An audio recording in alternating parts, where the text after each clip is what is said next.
안녕하십니까. 여기 앉아 계신 대부분의 성도님들은 아시겠지만 저는 청소년부를 섬기고 있는 김현호 목사라고 합니다. 저는 이번 화요일에 목사 안수를 받았습니다. 그러니까 목사 안수를 받은 지 일주일도 채 지나지 않은 것이고, 그렇기 때문에 오늘 설교는 전도사가 아니라 목사로서 처음으로 하는 첫 설교인 셈이죠. 그래서 오늘 이 주일 설교를 준비하면서 정말 고민이 많이 있었습니다. 하나님, 첫 설교인데 어떤 말씀을 선포해야 할까요?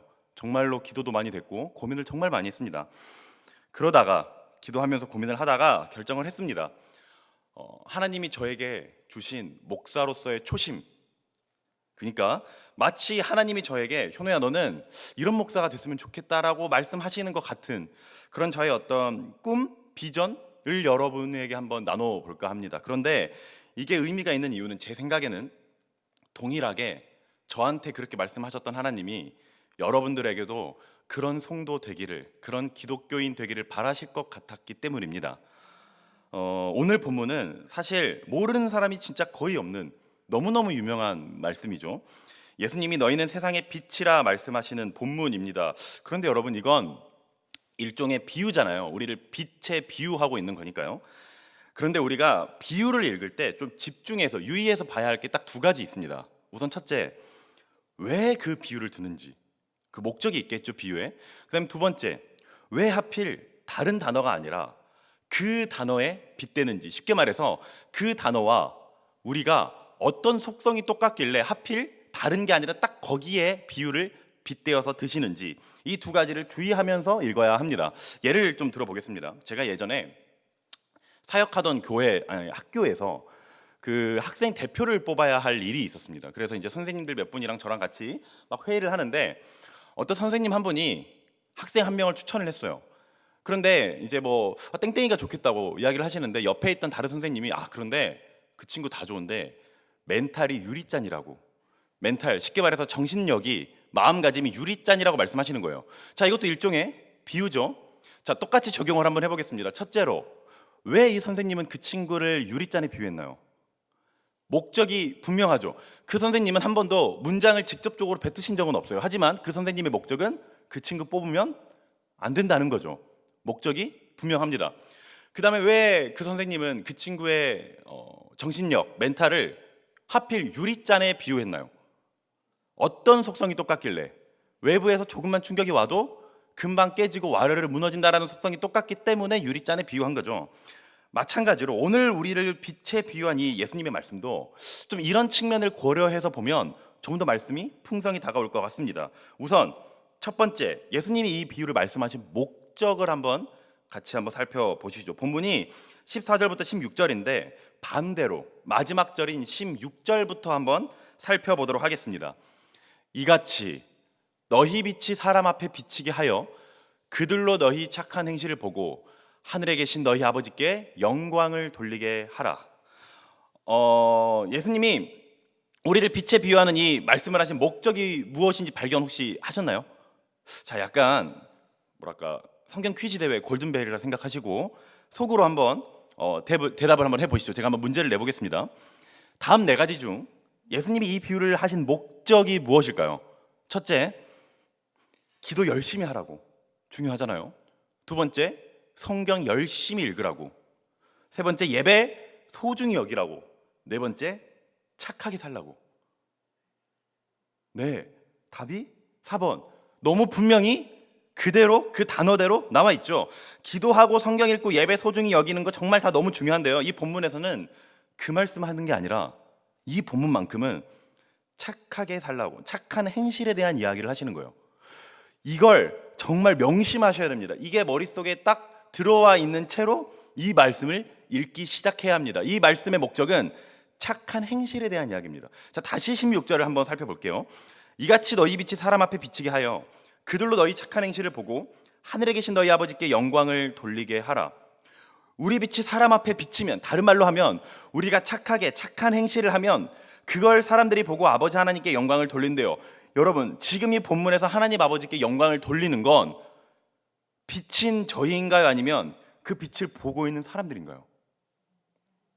네, 저희가 아니라 영광을 돌리게 하라라고 했으니까 저희의 빛을 보고 있는 그런 사람들이죠. 이런 겁니다.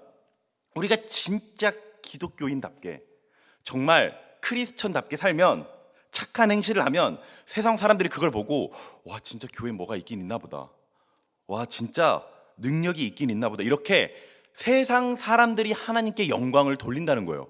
저희가 보통 저희가 하나님께 영광을 돌린다라는 생각을 하지, 세상 사람들이 저희를 보고, 믿지 않는 사람들이 하나님께 영광을 돌린다는 생각은 잘 못하잖아요. 그런데 오늘 본문은 그런 이야기를 하는 겁니다. 우리가, 많은 분들이 하나님께 영광을 돌린다라는 문장을 뱉을 때 많은 착각을 하는 것 같아요.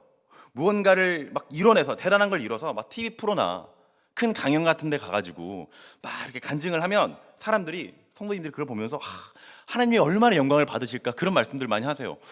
받으실 수 있죠. 맞는 말씀이죠. 그런데 그것보다 더 확실한 분명한 방법은 착한 행실이라는 거예요. 믿지 않는 사람들이 무언가를 이뤄낸 기독교인들을 바라볼 때보다 오히려 착한 행실을 하는 기독교인들을 보면서 와, 진짜 하나님이 살아계신가 보다 라고 그렇게 생각을 한다는 거죠. 성경 읽고 기도하는 경건생활, 신앙생활 너무 중요하죠. 너무 중요해요. 너무 중요한데요, 그럼 질문을 이렇게 드려보겠습니다. 세상 사람들이 우리를 기독교인이라고 인정하는 기준이 뭘까요? 쉽게 말해서, 야, 저 사람은 진짜 교회 다니는 사람 맞네, 야, 저 사람은 진짜 크리스천이네 라고 그 말하는 기준이 뭘까요? 기도를 많이 하는 사람?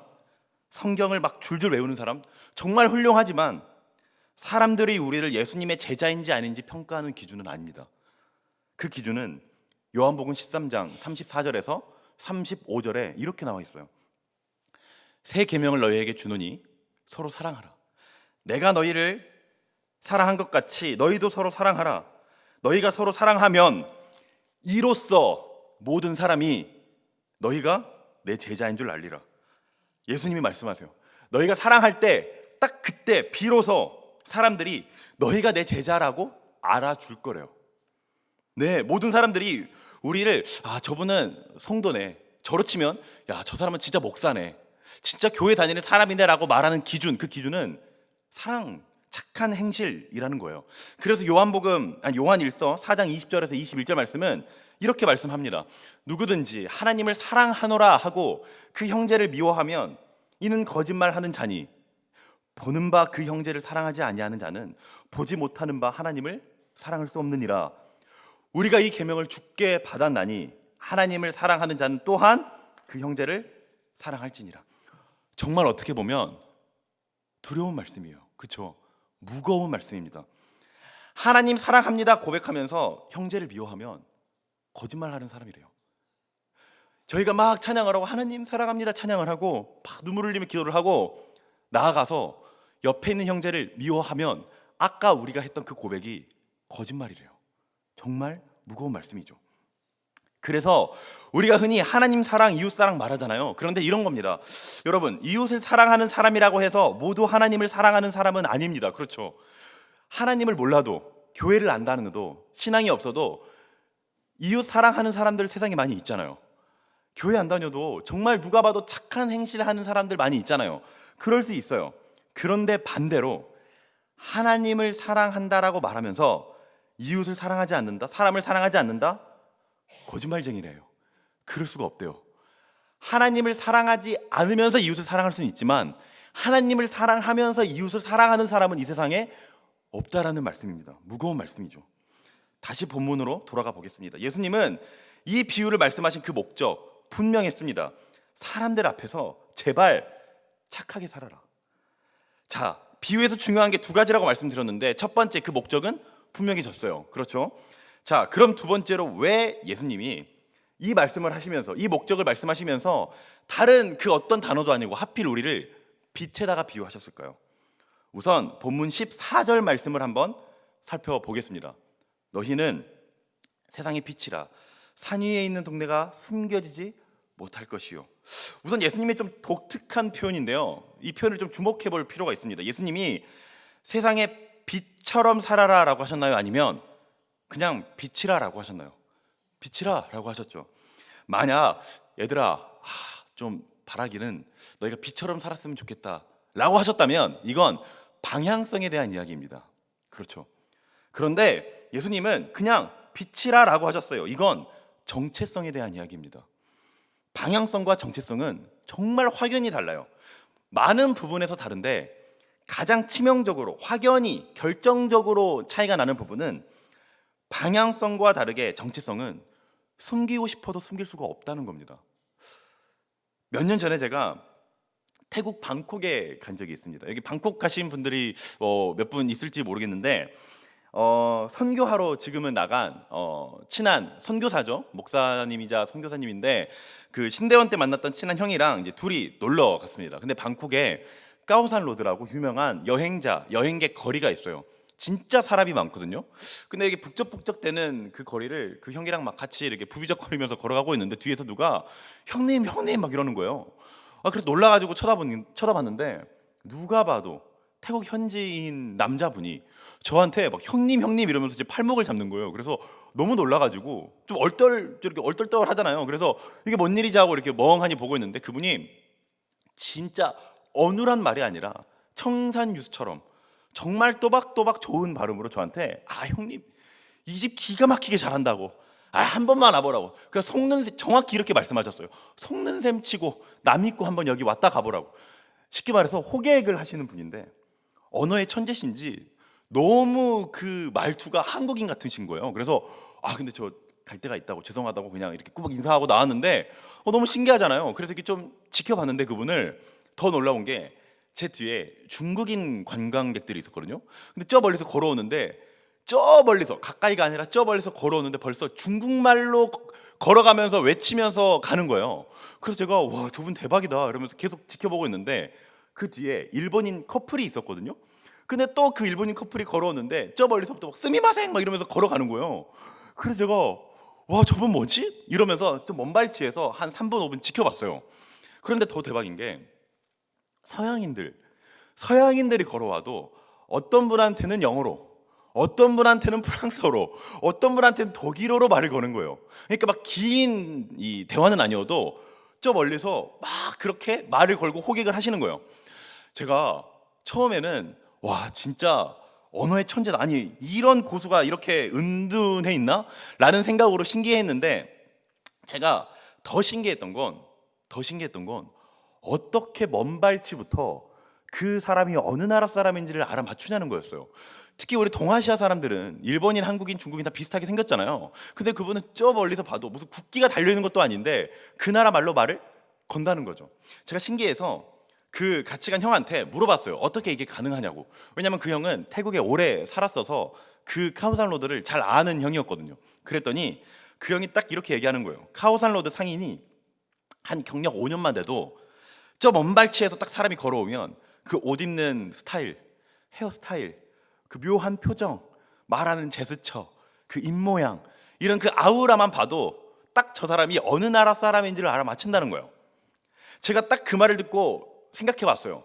저도 명동이나 강남이나 이런 데 가면 여러분도 아시겠지만 묘하게 길에서 저기서 걸어오는데 왠지 한국인이 아닌 것 같고 왠지 일본인인 것 같고 왠지 중국인인 것 같은 그 느낌이 있잖아요. 저희도 한국인이라는 나의 정체성은 내가 막 크게 나 한국인입니다 외치고 다니지 않아도 그냥 자연스레 사람들한테 느껴지는 거구나. 심지어 내가 막 숨기려고 해도 저절로 사람들이 느끼고 풍겨지는 거구나. 네, 여러분 진짜 그 사람의 정체성은 막 주장하고 외치고 이러지 않아도 자연스럽게 드러나게 되어 있습니다. 꽃은 자신이 꽃이라고 제발 나 좀 알아봐 달라고 꽃이라고 그렇게 말하고 다니지 않아요. 그냥 향기로 그 정체성을 자기를 증명하는 거죠. 반대로 음식물 쓰레기는 아무리 냄새를 숨기려고 해도 자신의 정체성이 숨겨지지 않습니다. 다시 본문을 보면 14절에서 예수님은 우리의 정체성이 빛이라고 말씀하세요. 그러면서 산 위에 있는 동네가 숨겨지지 못할 거래요. 여러분 말이 좀 이상한데요. 빛이 정말 빛이면 진짜 빛이면 자기가 밝게 안 하고 싶어도 주변이 막 밝아져요.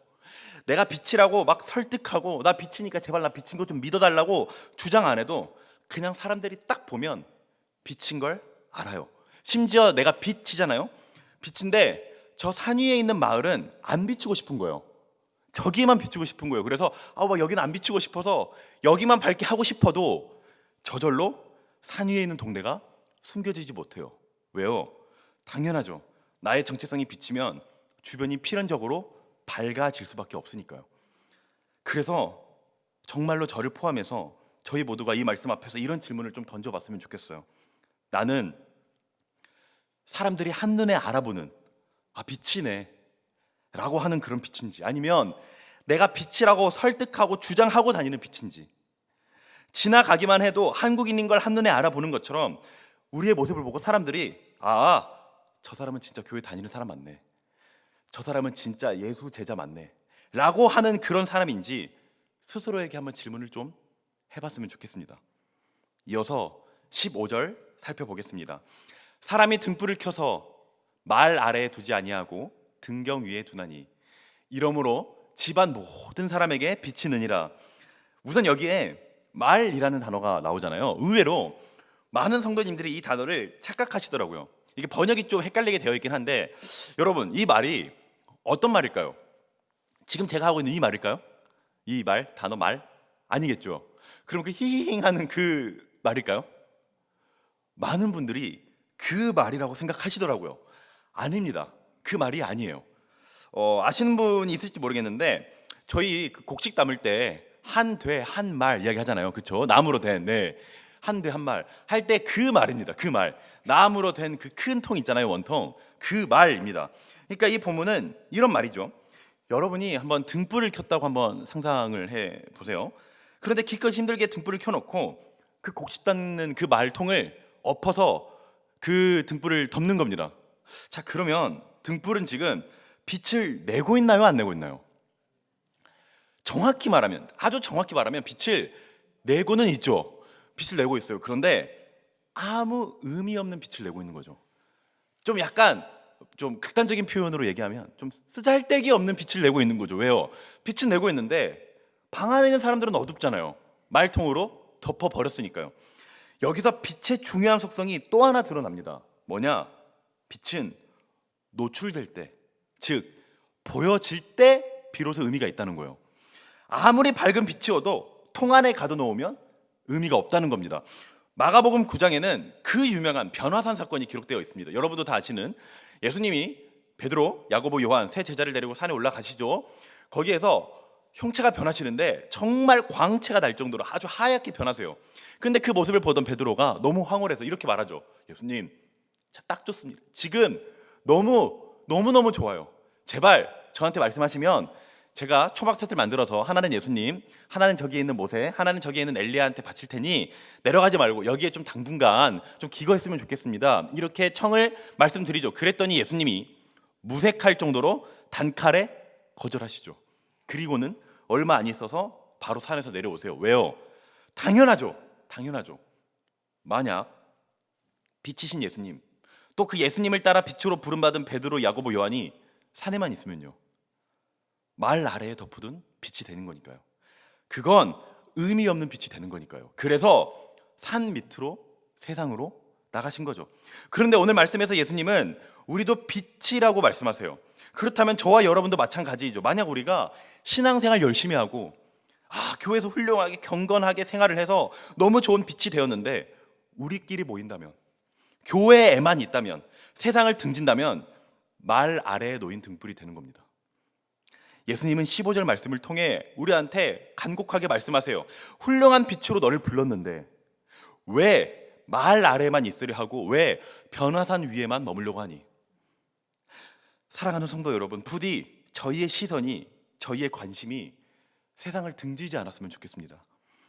저희의 빛이 산 위가 아니라 산 아래, 교회 안뿐만 아니라 교회 밖으로 계속해서 비추어지기를 소망합니다. 그래서 바로 이어지는 16절 말씀, 너희 빛이 사람 앞에 비치게 하여 그들로 너희 착한 행실을 보고 하늘에 계신 너희 아버지께 영광을 돌리게 하라. 사람들 우리를 보고 진짜 하나님 살아 계신가 보다, 뭔지 모르겠는데 교회에 진짜 무슨 능력이 있긴 있나 보다 라고 그렇게 고백하게 만드는 그런 빛들이 되었으면 좋겠습니다. 사실 저는 이 마태복음 5장 본문을 볼 때마다 생각나는 장면이 하나 있습니다. 아마 여기 앉아 계신 성도님들은 분명 이런 경험 있으실 것 같은데, 요즘 서울에서 보는 이런 밤하늘 말고 진짜 하늘에 별이 쏟아질 것 같은, 어떻게 보면 징그러울 정도로 너무 하늘에 별이 많은 그런 밤하늘을 본 적이 다들 아마 있으실 것 같아요. 저는 밤하늘을, 그런 별이 가득한 밤하늘을 본 게 태어나서 딱 2번 있습니다. 두 번. 그중 첫 번째는 한 10년 전쯤이었어요. 10년 전쯤. 제가 교통사고가 크게 났었습니다. 뭐 아시는 분들도 많이 계시지만, 사고가 나서 병원에 오래 입원해 있다가 한 5개월 입원해 있다가 이제 퇴원을 해가지고 집에 있을 때였어요. 근데 아직 제대로 걷지는 못하고 집에서 이제 TV만 맨날 보고 있을 때였는데, 어느 날 친구들한테 전화가 와가지고 경비실 앞이라고 잠깐 내려오라는 거예요. 그래서 한겨울이었는데요. 아직도 그 복장이 기억이 나는데, 위아래 파자마 바람에 삼선 슬리퍼 신고 모자만 쓰고 대충 이제 겨울이니까 겉에 그 파카 패딩만 딱 입고 나갔어요. 그 경비실에. 근데 친구들이, 제가 이제 목발을 짚고 나갔거든요. 아직 못 걸을 때니까 목발을 뺏어가지고 차 트렁크에다 싣고 저를 무슨 납치하듯이 뒷좌석에다가 꾸겨 넣고 출발을 하는 거예요. 그래서 제가 아니 이게 지금 뭐 하는 짓이냐고, 어디 가냐고 막 물어보는데 대답을 안 해주는 거예요. 그렇게 2시간을 달렸습니다. 그냥 30분도 아니고 2시간을. 옆에 친구들 눈빛을 보니까 막 제정신이 아닌 거예요. 그래서 아니 이게 무슨 짓이냐고, 나 좀 내려달라고 하는데도 계속 가는 거예요. 그래서 이제 2시간을 가는데 고속도로를 달리고 막 산을 넘고, 그렇게 해서 이제 도착한 게 전남 영광에 있는 가마미 해수욕장이라는 어떤 해수욕장이었습니다. 그러니까 친구들이, 좋은 친구들이죠. 이제 집에만 갇혀 있으니까 콧바람 좀 쐬라고 겨울 바다로 저를 데려다 준 거예요. 그래서 제가 이제 겨울 바다에서 하늘을 딱 보는데, 세상에, 제가 진짜 그때가 한 20대 초중반이었거든요. 그때까지 단 한 번도 본 적이 없는, 진짜 그 어른들이 성경에서 얘기하는 하늘에 별이 가득하다는 게 이런 거구나 싶은, 저기 막 지평선 수평선부터 저 산까지 하늘에 별이 가득한 거예요. 너무 압도될 정도로. 제가 그때 딱 하늘을 보면서 이 생각이 들더라고요. 아, 원래는 이렇게 하늘에 별이 많은 거였구나.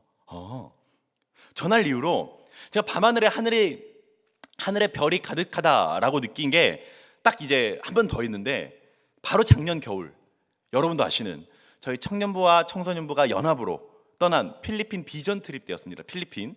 아무래도 이제 공기가 좋고 또 주변이 어두우니까 별이 잘 보이겠죠. 그때 이제 비전 트립 때 배를 탈 일이 있었습니다. 아주 밤늦게 심야에 배를 타고 이제 가는데, 이제 대부분 잤어요. 잤는데 저는 잠도 안 오고 불편해서 이렇게 딱 갑판에 올라가 봤는데 별이 너무 이쁘게 떠 있는 거예요. 그래서 막 자고 있는 사람들을 흔들어 깨웠습니다. 흔들어 깨워가지고 이제 갑판으로 올라가서 1시간 동안 호들갑을 떨면서 진짜 별 구경만 했던 것 같아요. 막 사진만 찍으면서. 근데 그때 또 한 번 생각했습니다. 아, 원래는 이렇게 하늘에 별이 많은 거였지. 이렇게 밤하늘에 쏟아질 것 같은 별을 2번 경험하고 난 이후에 제 삶에는 큰 변화가 하나 생겼어요. 뭐냐? 일상을 살아갈 때 서울에서 이렇게 밤하늘을 보잖아요. 그런데 저희는 기껏해야 막 많이 보이면 뭐한 5개, 10개 이렇게 보이잖아요, 별이. 그런데 그 밤하늘을 봐도 이렇게 생각이 드는 거예요. 지금 내 눈에는 안 보여도 저기 어딘가에 별이 있겠지. 쉽게 말해서 눈에 보였다 안 보였다 할 뿐이지 별은 그대로 존재하는 거잖아요. 저기 별이 어딘가에 그대로 있겠지. 이렇게 의식이 되더라고요. 그러던 어느 날 제 친구 아들, 그러니까 저한테 조카 같은 녀석이죠. 조카를 만났는데 얘는 한 번도 태어나서 제대로 된 별을 본 적이 없는 녀석인 거예요. 그런데 그 친구가 한 7살, 8살 됐는데 저한테 이런 말을 하는 거예요. 삼촌, 나 최근에 산타 할아버지 없는 거 알게 됐어. 그러니까 약간 의시되는 거죠. 자기 이제 좀 컸다고, 어른 됐다고, 이제 막 알 거 다 안다고 이제 막 의시되는 거예요. 그러면서 이어서 무슨 얘기를 하냐면, 그리고 막 어른들이 막 별 이야기 하는데 그 별도 옛날에나 있던 거지 이제는 없는 거 알아. 그러니까 지금 조카가 무슨 말 하는 거예요. 마치 산타처럼 별도 그냥 어른들이 만들어낸 이야기, 아이들 동심시켜주려고 지어낸 이야기라고 생각하는 거예요. 그래서 제가 조카한테 이렇게 얘기했죠. 아니, 야, 별 있어, 무슨 소리야. 산타는 없는 거 맞는데 별은 진짜 존재해. 그러니까 이제 조카가 그 특유의 그 초딩 같은 말투로 막, 아니야, 삼촌이 뭘 알아, 막 이러면서 별 없어 막 이러면서 막 땡깡을 피우는 거예요. 그런데 제가 딱 이 한마디로 잠재워졌습니다. 뭐라고 했을 것 같으세요? 제가 딱 한마디 했습니다. 그러니까 조카가 아무 말도 못하고 가만히 있더라고요. 내가 직접 2눈으로 그것도 2번이나 봤어. 라고 하니까 조카가 조용해지더라고요. 지금 조카가 얘기한 것에 대가 딱 한 문장 말했는데 조카가 잠잠해진 거죠. 그런데 여러분 잘 생각해보면 참 특이합니다. 아마 저는 태어나서 지금까지 밤하늘을 수천 번은 봤을 거예요. 수천 번은. 근데 별이 쏟아질 것 같은 밤하늘은 딱 2번 봤습니다. 그렇죠. 그 2번 빼고는 그냥 별이 보이지도 않는 그런 하늘만 보고 살았어요. 그런데 그 2번의 경험으로 조카한테 별이 얼마나 많이 있는지 알아라고 확신 있게 이야기할 수 있었던 겁니다. 이걸 여러분 발레라고 합니다. 발레. 발레가 뭐냐? 사전을 찾아보니까 정의가 이렇게 나와 있더라고요. 그 사실이 거짓임을 보여주는 예. 쉽게 말해서 반대되는 예시라는 거죠. 반례. 예를 들어 보겠습니다. 어떤 다른 교회 성도님이 막 이러시는 거예요. 들어보니까 신창교회에 남자 사역자밖에 없다며. 그러면 여러분이 뭐라고 대답할 것 같으세요? 아니 우리 여자 사역자도 있다고, 교육자도 있다고 이러면서 예를 누구로 들 것 같으세요? 문예원 전도사님, 그렇죠? 아니 우리 문예원 전도사님 있다고 예로 말할 것 같으시잖아요. 바로 신창교회에는 남자 사역자밖에 없다라는 말에 대한 발레가 문예원 전도사가 되는 거죠. 조카는 저에게 질문했어요.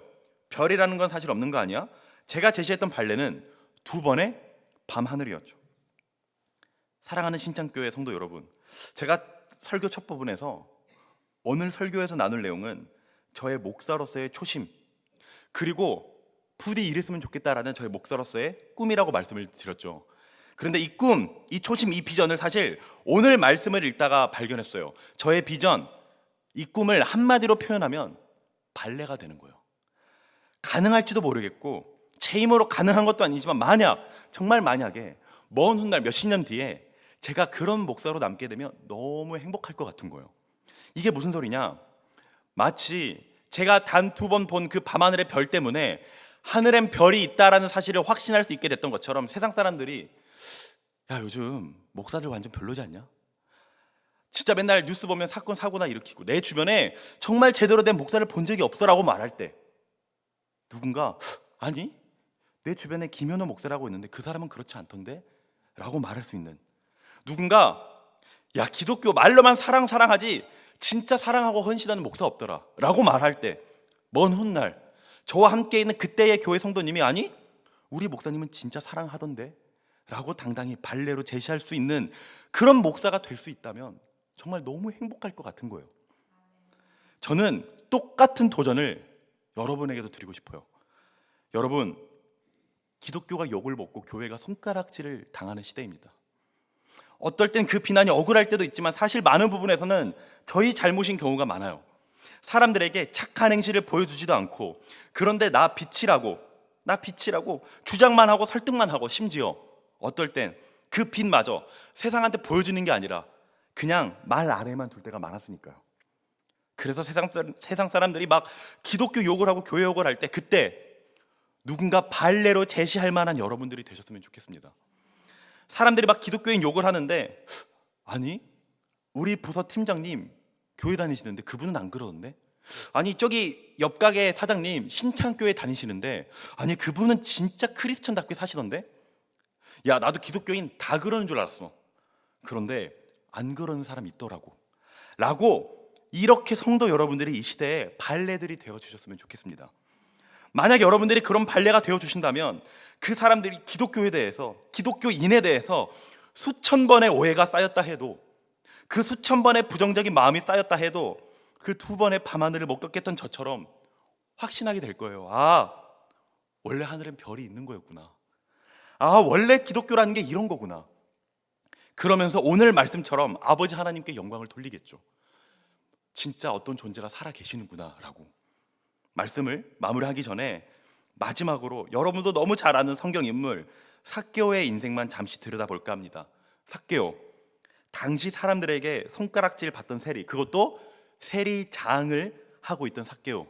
돌 무화과 나무 위에 올라가 예수님을 만난 뒤에 예수님은 삭개오의 집으로 들어가십니다. 그때 누가복음 19장 7절을 보면 사람들이 뒤에서 이렇게 수군대요. 저가 죄인의 집에 유하러 들어갔도다. 저는 당연히 예수님이고요. 여기서 죄인은 삭개오죠. 그러니까 사람들 머릿속에 삭개오는 죄인이었다는 거죠. 마치 나쁜 사람, 싫은 사람, 이 시대 하나님을 믿지 않는 많은 사람들이 기독교인을 바라보는 시선과 비슷한 것 같아요. 뭔가 말이 안 통해. 별로야. 별로인 사람들이 많아. 그런데 그때 삭개오가 예수님을 향해 결단합니다. 내 소유의 절반을 가난한 자들에게 주겠사오며 만일 누구의 것을 속여 빼앗은 일이 있으면 내 갑절이나 갚겠나이다. 엄청난 결단이죠. 그래서 예수님이 선포하세요. 오늘 구원이 이 집에 이르렀다. 자, 그렇게 예수님이 떠나셨습니다. 여리고성을. 질문을 드리겠습니다. 삭개오는 그 결단을 지켰을까요? 지켰을 수도 있고 지키다가 중간에 포기했을 수도 있죠. 저는 잘 모르겠습니다. 왜냐? 성경은 침묵하니까요. 그런데 만약에 삭개오가 진짜 말한 대로 예수님께 결단한 대로 지켜냈다면, 끝까지 그 약속대로 지켜냈다면 삭개오는 아마 여리고성 사람들에게 발레가 되었을 것 같습니다. 다른 성 유대인들이 세리욕을 막 하고 있을 때, 아우 이 앞잡이 로마 이 눈치나 보는 막 욕을 하고 있을 때, 아니 우리 성 세리는 달라. 우리 여리고성에 삭개오라는 세리가 있는데 그 사람은 달라. 야, 세리 다 그럴 것 같지? 다 그런 거 아니야 라고 자신 있게 말했을 것 같아요. 삭개오는 원래 그 이름 뜻이 깨끗한 자입니다. 깨끗한 자, 삭개오. 삭개오가 정말 발레가 되는 삶을 살았다면 사람들은 삭개오 이름을 보면서 야, 진짜 이름값 한다라고 생각했을 것 같아요. 사랑하는 신창교회 성도 여러분, 저희도 기독교인이라는, 목사라는, 성도라는 그 이름에 걸맞는 삶을 살 수 있기를 소망합니다. 각자의 삶의 자리에서 누군가에게, 모든 사람들, 믿지 않는 사람들에게 발레가 되어줄 수 있는, 그래서 우리의 착한 행실을 보고 사람들이 우리 하늘 아버지 하나님께 영광을 돌리게 하는 그런 삶 살 수 있기를 소망합니다. 기도하겠습니다. 하나님, 너희는 세상의 빛이라 외치시는 이 말씀 앞에서 부끄럽기도 하고 죄송하기도 하고 또 저희가 감당할 수 있을까 싶어 마음이 무겁기도 합니다. 그러나 눈을 들어 함께 하시는 그 주님을 바라봅니다. 때로는 이 사명 감당하기 벅차하는 저희를 위로해 주시고, 또 반대로 그 정체성을 잃고 방황하고 있을 때 부디 올바른 길을 보여주시옵소서. 우리 교회, 이 신창교회 주변 사람들이, 또 저희가 일하는 곳, 머무는 곳 주변 사람들이 자연스레 하나님께 영광 돌릴 수 있도록 빛으로서의 삶, 발레로서의 삶, 기쁘게 즐겁게 감당할 수 있도록 은혜 베풀어 주시옵소서. 예수님의 이름으로 기도합니다. 아멘.